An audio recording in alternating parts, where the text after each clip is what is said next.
പിതാവിൻ്റെയും പുത്രൻ്റെയും പരിശുദ്ധാത്മാവിൻ്റെയും നാമത്തിൽ തന്നെ ആമേൻ. പ്രിയ സഹോദരങ്ങളെ, കർത്താവിനാൽ അനുഗ്രഹിക്കപ്പെട്ടവരെ, ഇന്നത്തെ നമ്മുടെ ഈ ധ്യാന സമയത്തിൽ നാം ചിന്തിക്കുവാനായി തിരഞ്ഞെടുത്തിരിക്കുന്ന വേദഭാഗം ഇയ്യോബിൻ്റെ പുസ്തകം 5-ാം അധ്യായം 19-ാം വാക്യമാണ്. ഇവിടെ നാം ഇപ്രകാരം കാണുന്നു: 6 കഷ്ടങ്ങളിൽ നിന്ന് അവൻ നിന്നെ വിടുവിക്കും, 7-ാമത്തേതിലും തിന്മ നിന്നെ തൊടുകയില്ല. ആമേൻ, ഹല്ലേലൂയ. കേൾക്കുമ്പോൾ ഒരല്പം വ്യത്യസ്തമെങ്കിലും ഈ തിരുവചനത്തിൽ, നമ്മുടെ ധ്യാനവാക്യത്തിൽ ദൈവം നമ്മോടൊരു വലിയ വാഗ്ദാനം നൽകുന്നുണ്ട്. വാഗ്ദത്തങ്ങളിലും വാഗ്ദാനങ്ങളിലും വാക്കുമാറാത്തവനായ ഒരു ദൈവമാണ് പ്രിയ ദൈവമക്കളെ നമുക്കുള്ളത്. അവൻ ഇവിടെ വാഗ്ദാനം ചെയ്യുകയാണ്, എനിക്കും നിങ്ങൾക്കും വേണ്ടി. എന്താണ് ആ വാഗ്ദാനമെന്ന് അറിയാമോ? കഷ്ടങ്ങൾ ഉണ്ടാകും, നിന്റെ ജീവിതത്തിൽ കഷ്ടങ്ങൾ ഉണ്ടാകും, പക്ഷേ അവൻ നിന്നെ നശിപ്പിക്കുകയില്ല എന്ന ആ ഒരു വലിയ വാഗ്ദാനമാണ് പ്രിയ ദൈവമക്കളെ ഈ തിരുവചനത്തിലൂടെ ദൈവം നമുക്ക് നൽകുന്നത്. കർത്താവിനാൽ അനുഗ്രഹിക്കപ്പെട്ടവരെ, കഷ്ടം എന്നതിൻ്റെ ആത്മീയ അർത്ഥം എന്താണ് എന്നറിയാമോ? കഷ്ടമെന്നത് ദൈവത്തിൻ്റെ ശിക്ഷയല്ല. അത് നാം ആദ്യം മനസ്സിലാക്കേണ്ടുന്ന ഒരു വലിയ സത്യമാണ്. കഷ്ടമെന്നത് പലപ്പോഴും ദൈവത്തിൻ്റെ ഒരു പരിശീലനമാണ്. എനിക്കും നിനക്കും വേണ്ടി, ഈ വചനം കേൾക്കുന്ന നാം ഓരോരുത്തർക്കും വേണ്ടിയുള്ള ഒരു ദൈവിക പരിശീലനമാണ് കഷ്ടം. ഇയ്യോബ് അനുഭവിച്ച കഷ്ടങ്ങൾ നമ്മെ പഠിപ്പിക്കുന്നത് വിശ്വാസം പരീക്ഷിക്കപ്പെടും, സഹനം അത് നിന്റെ ജീവിതത്തിൽ ഉണ്ടാകും. ദൈവത്തിങ്കിലേക്കുള്ള അടുപ്പം കൂട്ടുവാൻ വേണ്ടിയാണ് നിന്റെ ജീവിതത്തിലെ വിശ്വാസത്തിന്റെ പരീക്ഷണങ്ങളും സഹനങ്ങളും നിന്റെ ജീവിതത്തിൽ ഉണ്ടാകുന്നത്. ഈ ധ്യാനവാക്യത്തിൽ പറയുന്ന 6 കഷ്ടങ്ങൾ എന്താണ് എന്ന് നമുക്കൊന്ന് വിശകലനം ചെയ്യാം. ഒന്നാമതായി, ദാരിദ്ര്യത്തിന്റെ കഷ്ടം, പോവർട്ടി, സാമ്പത്തിക കുറവ്. നീ ആഗ്രഹിക്കുന്നത് പോലെ നിന്റെ ആവശ്യങ്ങൾ നിറവേറ്റുവാൻ ഒരുപക്ഷെ നിനക്ക് കഴിയാത്ത ഒരവസ്ഥ. പക്ഷെ ദൈവം പറയുന്നു, ഞാൻ നിന്റെ പോഷകനാണ് എന്നാണ്.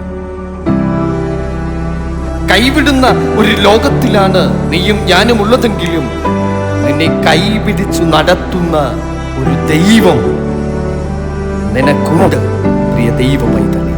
നാം ഒരിക്കലും മറന്നു പോകരുത്. രണ്ടാമതായി, രോഗത്തിന്റെ കഷ്ടം, സിക്നസ്, ശാരീരികമായ വേദനകൾ, മാനസികമായിട്ടുള്ള തകർച്ചകൾ. എന്നാൽ ദൈവം പറയുന്നു, ഞാൻ നിന്നെ സുഖപ്പെടുത്തും, ഞാൻ നിന്നെ ശക്തീകരിക്കും, ബലപ്പെടുത്തും. എൻ്റെ നീതിയുള്ള വലം കൈ കൊണ്ട് തന്നെ ഞാൻ നിന്നെ താങ്ങി നടത്തും. ഹല്ലേലൂയ.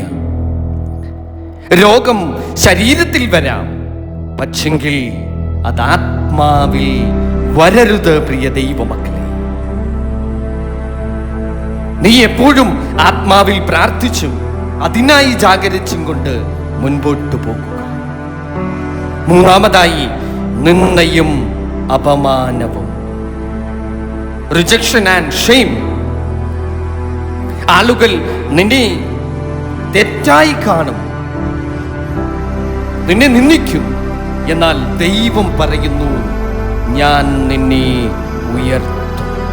തള്ളിക്കളഞ്ഞ കല്ല് മൂലക്കല്ലായി തീരും. മനുഷ്യർ തള്ളിയിടുന്നവനെ, തരം താഴ്ത്തുന്നവനെ എല്ലാം ദൈവം ഉയർത്തും പ്രിയ ദൈവമക്കൾ. നാലാമതായി, ഭയവും ആശങ്കയും, ഫിയർ ആൻഡ് ആൻസൈറ്റി. നാളെയെക്കുറിച്ചുള്ള വേവലാതി, പേടി, അനിശ്ചിതത്വം. എന്നാൽ ദൈവം പറയുന്നു, മകനെ, മകളെ, ഭയപ്പെടേണ്ട. ഞാൻ നിന്നോട് കൂടെയുണ്ട്. ഭ്രമിച്ചു നോക്കേണ്ട, ഞാൻ നിന്റെ ദൈവമാകുന്നു. ഭയം വിശ്വാസത്തിന്റെ ശത്രുവാണ്, ഓർത്തുകൊള്ളുക. അഞ്ചാമതായി, വഞ്ചനയും നഷ്ടവും. അടുത്തവരുടെ വഞ്ചന. നിന്നോട് വളരെ പ്രിയമുണ്ടായിരുന്നവർ നിന്നെ വഞ്ചിച്ചിരിക്കാം. ജീവിതത്തിൽ നിനക്ക് നഷ്ടങ്ങൾ ഉണ്ടായേക്കാം. എന്നാൽ ദൈവം പറയുന്നു, ഞാൻ നഷ്ടപ്പെട്ടതിന് പകരം കൊടുക്കും. 100 ആടുകളിൽ ഒന്നിനെ കാണാതെ പോയപ്പോൾ 99 മേച്ചിൽപ്പുറങ്ങളിൽ വിട്ടിട്ട് കാണാതെ പോയ, നഷ്ടപ്പെട്ട പോയ ഒന്നിനെ തിരഞ്ഞു കണ്ടുപിടിക്കുന്ന ഒരു ദൈവം നമുക്കുണ്ട്. പ്രിയ ദൈവ പൈതലേ, ഓർത്തുകൊള്ളുക. നഷ്ടം അതൊരവസാനമല്ല, അതൊരു പുതിയ തുടക്കമാണ്. അന്വേഷിച്ച് കണ്ടുപിടിക്കുവാനുള്ള ഒരു പുതിയ തുടക്കം. ആറാമതായി, ആത്മീയ വരൾച്ച, സ്പിരിച്വൽ ഡ്രൈനസ്. പ്രാർത്ഥനയിൽ ശൂന്യത. അങ്ങനെ പ്രാർത്ഥനയിൽ ശൂന്യത അനുഭവപ്പെടുന്ന ഒരവസ്ഥ. ദൈവം അകന്നുപോയതുപോലെ നിനക്ക് തോന്നിയേക്കാം.